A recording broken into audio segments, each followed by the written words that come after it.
interesting people are interested. Why did he say that? Because people tend to always talk about themselves, right? Would you want to listen to someone who keeps bragging about himself? No, right? You want to brag about yourself too.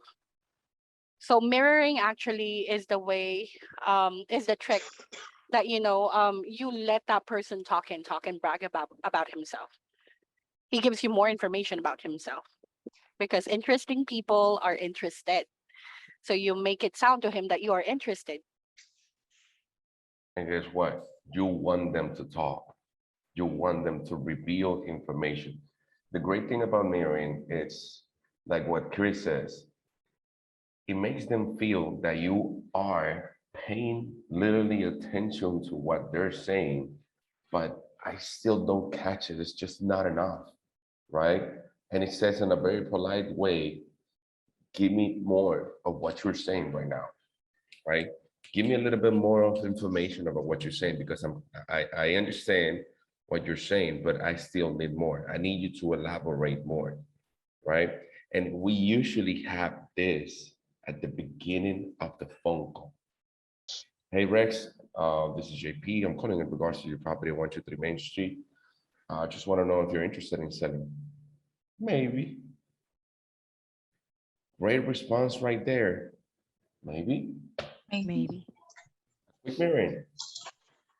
And then what was the other key part of the mirroring and the labelings that Chris says? What do you guys think? I use the mirroring, maybe, and what's next? It's like, seems like, No, no, looks like. No. I use the mirroring, maybe. What do I have to do next?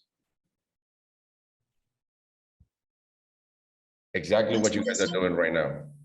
Us. Silence. Oh. Silence. Silence is powerful.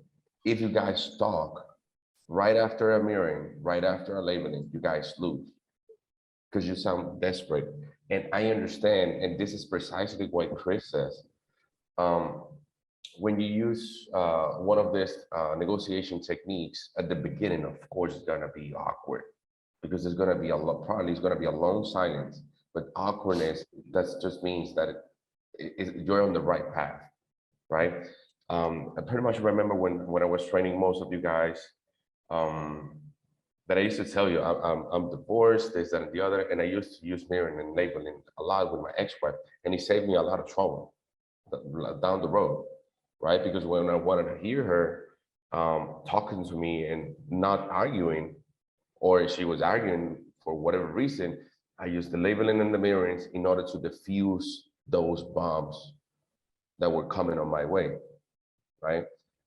But you need to use it properly. You need to practice in your real life. Let's be honest. How many of you guys are using mirroring and labeling right now on your calls? I want to see those hands up. Okay. Mitch, Maya, Ivana. Okay. You do it on a daily basis, every day. If I will listen to your calls, are you 100% sure that you use it on a daily basis? Depends on the Most of the my call. yeah, Very Depends on the dependent on the call. call. Why? depends on the lead. Depends on the lead. Its mood. Seems like um, for some reason, you guys are conditioning the leads. Use it on every lead that you talk. Practice right now. As soon as we get off the meeting, practice it. Trust me, on every conversation that you guys have on your daily basis, either with the lead or with your mom, with your sister, with your daughter, with your dog, whatever, you're gonna have the chance of mirroring. Try it, and you will love the results. At the beginning, you will say, this is just JP talking nonsense.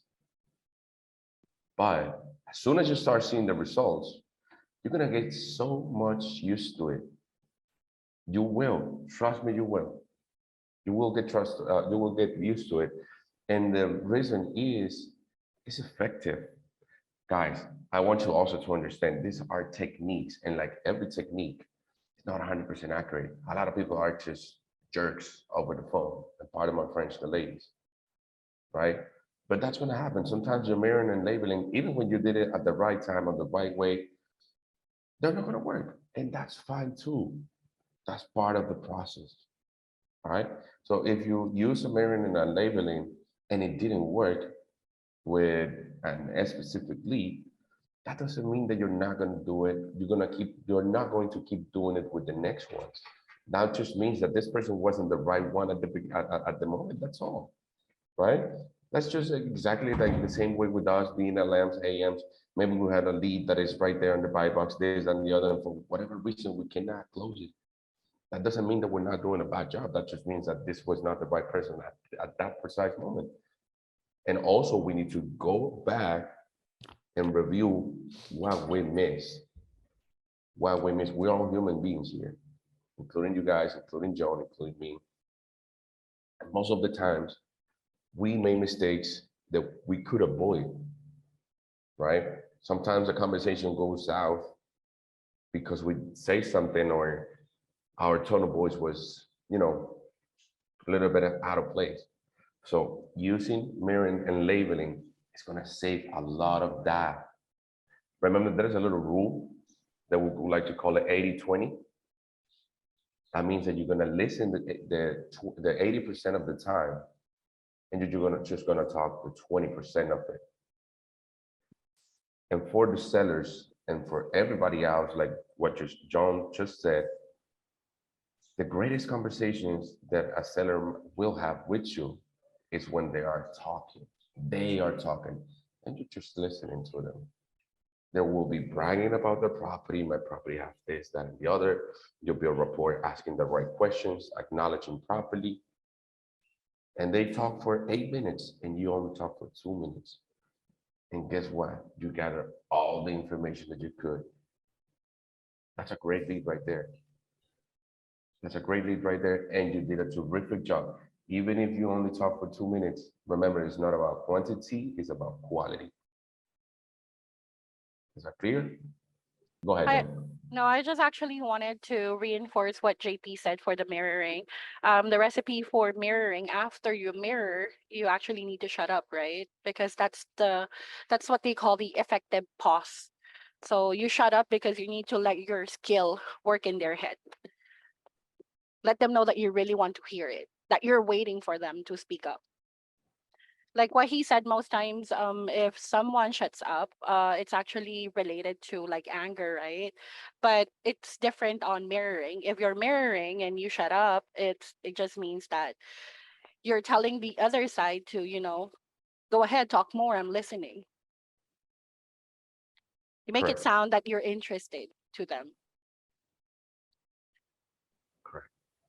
Remember, Because most of the time sellers, they don't want like the silence. They feel awkward. That's why they keep on talking. they Awkward is don't feel good. awkward. They don't feel awkward. You feel awkward. You're not used Yeah. to silence. You're not used to it. Even right here, we're talking, and some of us just stay quiet, and you start feeling like, oh my God, what's going on? Is everything good here? Yes or no? It happens to me. Correct. It happens to me as Yeah. well, right?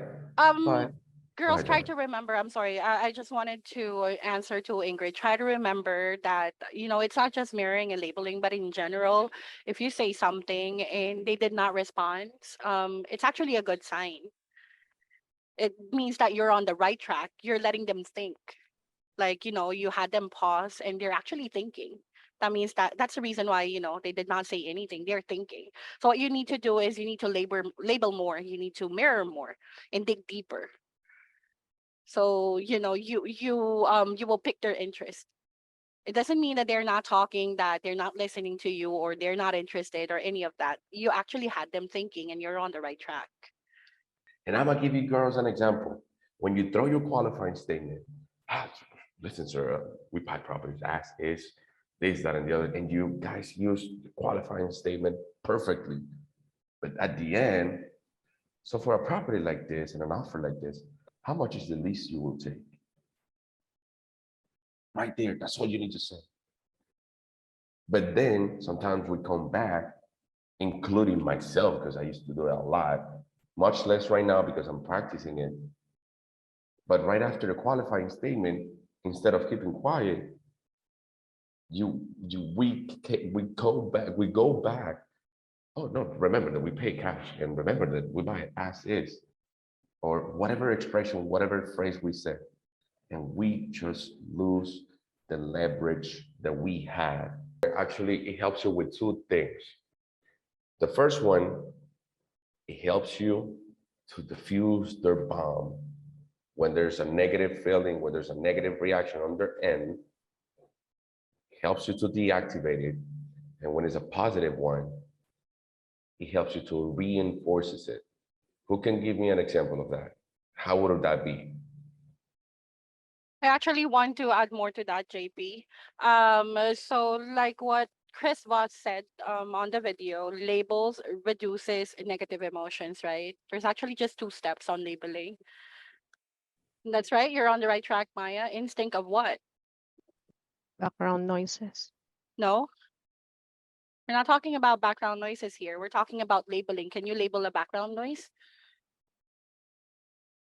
That's different. That's active listening, right? Yeah. Because you wanted to start a rapport. So that's different. We're talking about labeling. What do you label? When you do a label, Emotion. that's right. It's emotions. So the step one of labeling is you need to be aware of the emotion of the other person. And then you need to check your gut instinct. And then the second step is to simply Just- label it. Yeah. That's right. And how do you label? What's the effective way of labeling? What it sounds feels like, Seems feels like like. Right? And internally, you understand, okay, this girl seems like she's happy about getting this new job offer out of Houston. Great. So you'll go, okay, sounds like that you're actually really happy about taking that job offer out of Houston. You're reinforcing a positive, and she will go like, yes, I was actually waiting for this opportunity. Now I finally got it, so I'm gonna go ahead and take it. Great. So you, sorry. So you had an emotion at the moment. You check your gut instinct, and you said, okay, this girl is happy. I want to reinforce that and continue on the path, and it will help you to build so much rapport. That's where the active listening also comes part of the conversation, right? Because if you're labeling just for label and mirroring just what every single word that they say, it will not make sense and you will sound weird. And you want to avoid that. Remember the following: English is not our main language. So active listening is crucial here for us, not for you girls, for all of us. For all of us, active listening is always going to be crucial. So if you feel that I'm talking to you, Mitch, yeah, I mean, I probably said it just for the right price, but the thing is that you guys have been calling a lot of the times, especially when I'm eating. What will be your labeling then? Well, I will go for the mirroring, just for a right price. Okay. I And will what's be, Mhm. go ahead, please. And what would be a right price for you? Okay, great. But look at what you skipped. You skipped my emotion. My emotion is that you guys are calling every time, especially when I'm eating, right? So what will be a proper labeling there, Rex?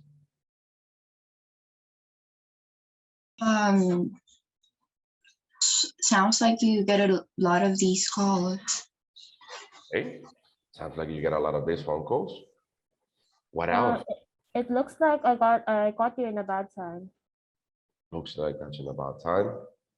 And setting up the stage, we always assume that they're busy and we go, hey Ingrid, this is JP, I'm calling about your property. You already spoke to my partner, this, that, the other. It seems like they're catching a bad time. We go with a labeling, even if we have no idea about what they're doing. Seems that they're catching a bad time. No, I'm good. Okay, great, boom. you already know that they're in a good time. Carl, one of the ICs that was with us, he did so good. He used like 5 labelings right after the other. And at some point, I thought that he was exaggerating. And I was like, no, this is going nowhere. I misjudged. Because when I called that guy back after Carl called him the first time, and I mentioned Carl's name, the guy remembered him instantly on a positive way. He said, oh, yes, this guy, Carl, Mr. Bradley, I think is his name. Yeah, I know, I remember. I talked to him about it, and I told him this, that, and the other. And I was like, wow, that's powerful. Is if it's already a confrontational person that you're talking to, you do not need to have a fight with them. You actually need to have a dance with them. Correct. It turns a huge fight into a dance. That's You use actually a great tone of voice and then genuine curiosity that actually, gets them talking. right. And that's a great part as well. And that's really, really important. None of these techniques are going to work if you're not actually interested in what they're saying. I know sometimes we get old people and they're really talkative, this, that, and the other, but you need to use that on your favor, on your advantage. We don't have AHT here, average handle time. Of course, we know that you guys can take maybe top 15 minutes on a phone call and gather a lot of information.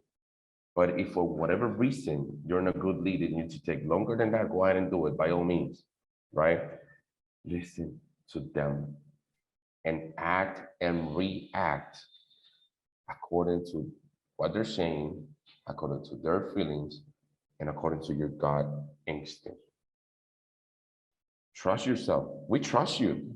That's why you girls are here, because we trust you a lot. We trust you blindly. We just want to give you more, we just want to reinforce your skills so you can put more quality into what you're doing.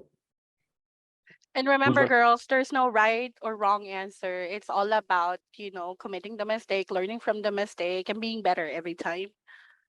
We actually want you to make mistakes. The reason is you learn from the mistakes. You learn from the mistakes every day. I should have mirrored this way. I should mirror this way. I should label this instead of that. On every phone call, you can improve a little bit, and you're not competing against Rex, Ingrid, or Naomi. You're competing against yourself. And it's not even, you might not even call it a competition. See it just as your daily progress. Your daily progress. Me, I'm a hardhead. I'm always competing against myself. And sometimes I use, because I'm a sportsman, I've always been involved in competition. So I always try to go with what Angie's doing, and I go, doing the same thing, or what Kevin is doing this, and it's a healthy competition.